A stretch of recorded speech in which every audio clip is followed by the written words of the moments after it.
Good morning, students. Welcome back to the online classes of KVDI Academy. Myself, Krishna sir, your computer teachers. Today I will teach you the first chapter of class 7 computer. The topic name is operating system. See here in the blackboard, computer class 7 chapter 1 operating systems. An operating system is a very important for the computers. As you know, computer is a dumb machine. Without instruction given to the computer, it cannot perform well. That's why a set of instructions given to the computer is called software. And this software interrelated to each other, it is known as programs. And computer has two types of software. One is system software and second one is application software. In a system software, there is a device management. There is a device driver. It manages all the instructions of the computer. When you started the computer, you see there is a booting. The starting procedure of any computer is called booting. When the computer operates this booting, it performs very well. Suppose you see your mobile phone, your Android mobile phone, smart mobile phone. If you restart the computer, if you install the programs, it takes a booting. It runs like a bootings. It takes some times. When it takes the booting, it operates very well, and we can function it well according to our needs. That's why computer needs also a software. Without software, computer cannot perform very well. So slowly I will explain what is the need of operating systems. When did the operating system launch in the computer? And operating system is a management program. It maintains all the capability of the computer. It manages all the programs. It acts between the user and the computer hardware. In the previous classes you read about software and hardware. If I ask you what is the difference between software and hardware, can you explain me? Anyone? Okay, I will clarify the definition of what is software and what is hardware. A set of instructions given to the computer, we cannot see, means we can see, but we cannot touch it, it is software. And the tangible part of the computer, when we can see and touch it, is called hardware. So that's why a computer needs a programs. And this program is known as operating system. You read in the previous class, window. What is window? Window is an operating system. It acts a user and the interface between, means the computer work in the basis of graphical user interface and character user interface. Let's come to the next topics. The function of operating system. What is the function of operating system? First function is programs execution, means it executes all the programs. In a computer, if you buy the computer from the markets, you have to install a software in it. Without instruction, without any installment of software, you cannot operate according to your needs. Suppose you want to read MS Word, you need to install a software related to MS Word.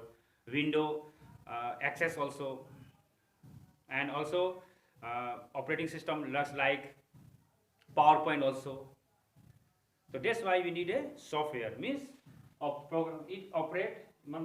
computer operate the program of execution. It manages, it implements all the needs of the computer instruction. Without program execution, no computer system you can operate it properly. Second one is error handling. If a computer do any error, it give us message. That it give us instruction. It give us indicate that something is going to wrong. You can detect it and find the error. This you have to find the disk management system. Third one is data management. Means without data, computer has also a memory. It is stored in a gigabytes. If its memory is too much high or too much loaded, it give you message your memory is too much high. So you should install a pen drive also. And including pen drive, there is a lot of storage device available in the market. CD cases also, DVD also, Blu-ray disc also. Third point is data management. When data management give you data, according to it there is a installment in A drive or A drive, D drive, C drive. It depends upon you. You put your computers, instruction, programs, files according to your drivation. Next point is memory management. It manages the memory. I listed previous class. It manages the memory also. In which drive you can install the programs. And your memory is full, it gives you message that your memory is full. You install other devices. Scheduling. Next point is scheduling. It maintains the scheduling program. It schedules the program also. Suppose one program you operate it, another function you operate, then it takes a time so much, because when that program is loaded, the second one is loaded. 6 point in network management, network. Networks management give you so much. Without network management, you can do not do properly work. Means there is a network is Ethernet. It acts like just like a man, WAN, CAN, PAN.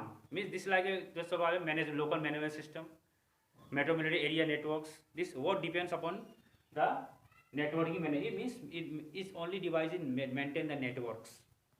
And 7 is monitoring. Just like you see when you someone is maintain a CCTV in the school or other in the office, in monitoring from one place.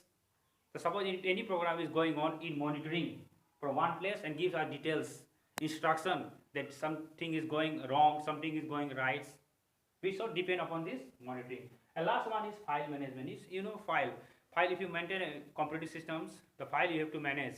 So that's why you have to manage the files in A drive, D drive, C drive. It depends upon you. And last, it work in the basic input output system. Means computer work in a basic input output system, and it just like our machines. So that was today's video, and the next video I will tell you about other popular network systems just like Linux, Windows, XP, other previous. Hopes all of you understood it. Thanks. Have a nice day.